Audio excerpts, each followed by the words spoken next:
don't know. I mean, one of the things that's happening here this month in Halle, because it's the month-long festival of radio art, is we're trying to define what that is, and as artists define it, so it's not defined for us by anybody else.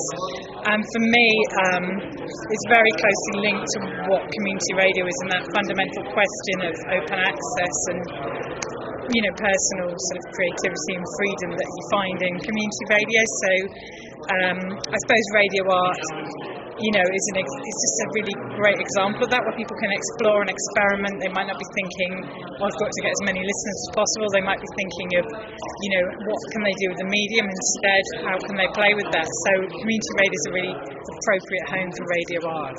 Yeah. And does it run in the same time frame? So if somebody was looking for a show, would they get a 1 hour slot, or could it be 2 hour slot, or 5 hour slot, or 5 minute slot? How does that work?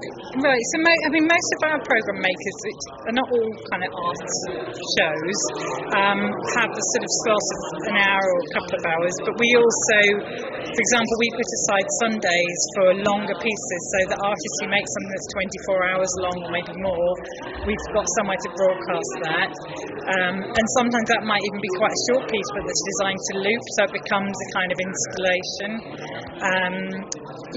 And then obviously if people are submitting short things, those will go into a programme that's there to showcase stuff like that. Yeah. Right. And you've been here for a couple of weeks over in Halle, going to some of the exhibitions. Yeah.